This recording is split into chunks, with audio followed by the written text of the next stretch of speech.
Hello again, everyone. In this video, I'd like to demonstrate the subtotal function in mPower. And this function is somewhat similar to Excel's subtotal with quite a few added type of features and a different kind of look to it. I've got my file here of all my songs, and I might want to subtotal certain things in it. Like I might want to take the groups and take the number of albums or the number of songs they have and do counts on that. And let's just say this is a sales figure. I might want to add the sales figure per song here, because that's what that's broken down by, is by song. So I can hit my subtotal here, and it gives me a list of every column in this file, and I can give it subtotal levels. So I can say I want it to be the highest level be artist, the next level be album, and then I can say have the again subtotal at a name level. I guess it really doesn't make a sense to have it at the name level because there's only one per album per artist. So I can double click this and move that back. With that, I can, as you can see, this is indented. That would mean that would be a two-level subtotal. I can make them single level where it's just one subtotal that combines these two, or multi-level where each of these is a separate subtotal. So we'll do separate subtotals here. Just to give you more visibility to it, I think I'll add one more subtotal level though. That was probably going to be somewhat meaningless, but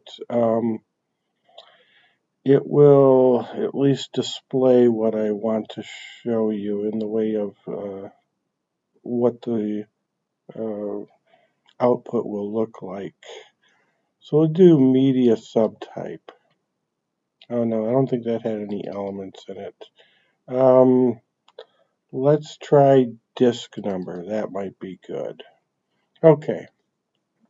So this is going to be the levels I break at in subtotal. And I can put it in a separate column in the same column below the data, or all the way at the end where all the detailed data is at the top and then the subtotals are at the bottom. Right now I'm going to show you this separate column one. This is the one I prefer using most of the time. Now maybe I want to, like I said, take in sales. So let's take that and put it over here. And maybe I also want to sum the time that the runtime. Okay, that's, and if I just double click it, it's going to go down in this area too. Because once I've highlighted an area and started putting data in it, everything I double click at that point will go to that section until I go maybe back up here and then start moving data back and forth. And maybe I want bookmark. And then again, maybe I don't want bookmark. So I could take this and pull it up here and say, no, I want this to be a subtotal level. Or again, I can just move it back here by saying remove or double click it. So I just put that back. So now though, I'm going to apply different subtotals to duration and sales. So sales, I want to sum. And I guess duration I want to sum too. So I'm going to click that for both of these. And I might want counts, like per artist, per album, per disc, how many records does it find? So I can say, well, give me hierarchy counts of each level hierarchy. How many lower levels did it find that it summed into this? And as you can see, you've got all these other formulas you can apply, which is just like Excel's list of formulas with some additions. Basically sum, average, max, all these through var_p are standard Excel ones, and then I've added percent of count, percent of sum. So we can say percent of sum on these, and it will give me a ratio based on the total in the different breaks of data that it saves. Also, I can highlight this. Let's see. I can say a name. I've got to turn this off before I do this, but if I want to sort, you get this message. So you only can only have one selected when I do a sort. So if I have name, I want to sort on name. Now that means sort, this is my highest level sort within a subtotal level, and sort ascending, and that means sort descending. And then I can also say, well, let's do another sort on below that, let's say track number, and sort that one, so that'll be a second level sort. So as you can see, you can do a lot of different ways of slicing and dicing your data here to appear differently. So now I'm just going to hit continue.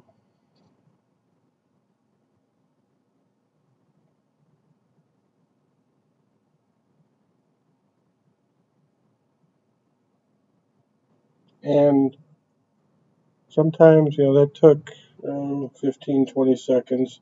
It can take up to a couple minutes sometimes. It really depends on the amount of data that you have, but this is quite efficient compared to Excel's subtotaling, which takes extremely long time sometimes when you've got thousands of rows of data. So now what I have here is it took the data and sorted it by artist, album, and then the other break over here was, well, let's go all the way over to the right here. It was level, the highest level was artist, then below that was album, and then disc.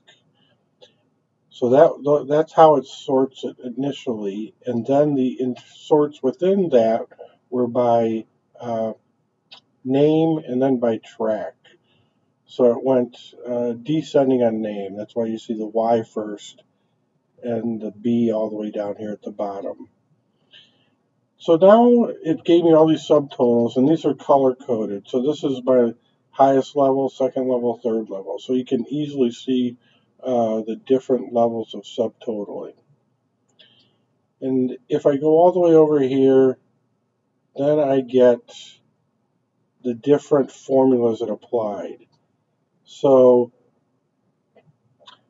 under here, I've got this group called 801, and there was one level hierarchy below that, which was 801 Live album. And then below that, 801 Live had 10 songs, so that gave me a hierarchy count of 10 here. And this is 1% of the total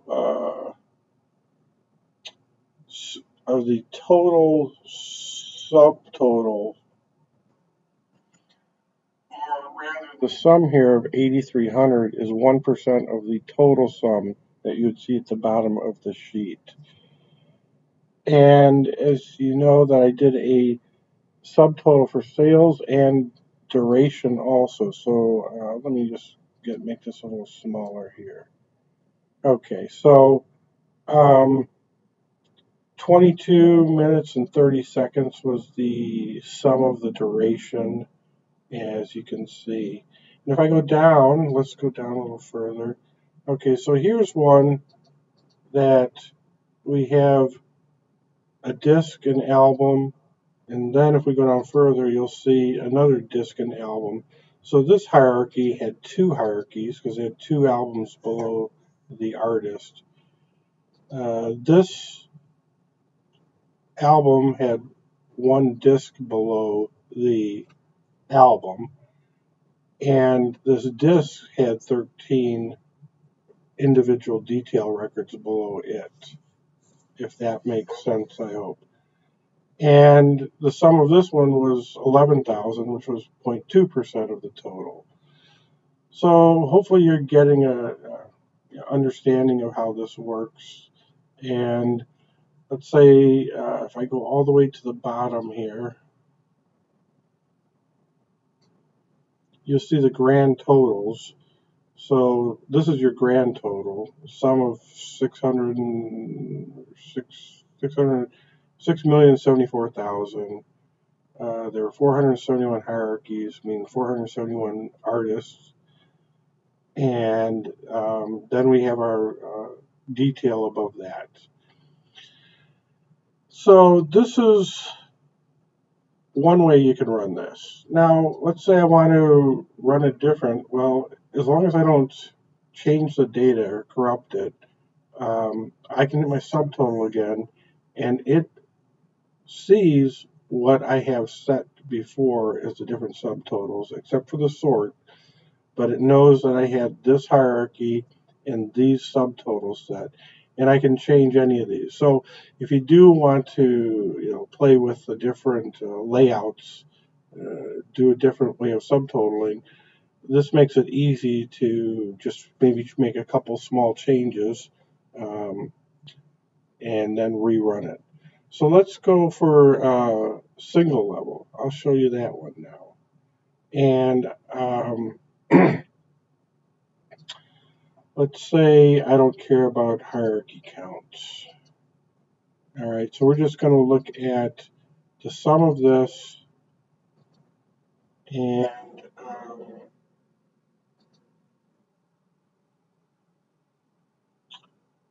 look at the average too. Okay,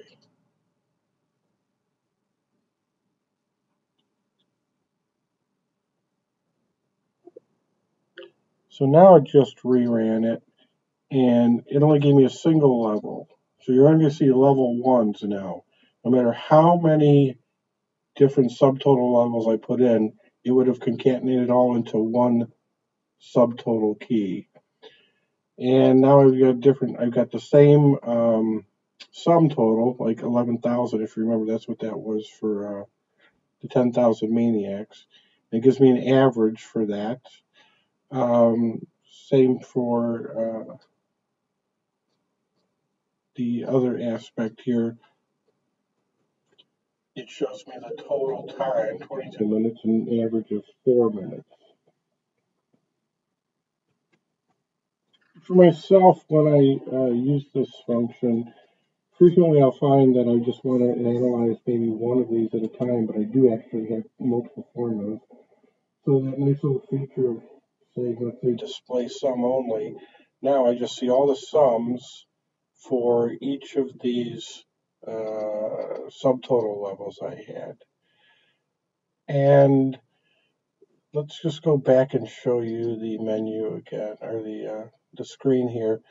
So these options here, you can default these in your configuration settings for the different placement or hierarchy. And if you want to convert formulas to values, that can be defaulted to. I think that's about it. I'll just show you if we remove subtotals now. Now it just went right back to just the data. Now the sort might be different than your original sort because it's going to sort it based on, it sorted it based on the keys that I had said are my hierarchies. So this is a numeric, so it sorted this before everything else, which was different than my original spreadsheet. But that's just something to be aware of. I hope this was helpful, and I hope you have a great day. Thanks a lot. Bye.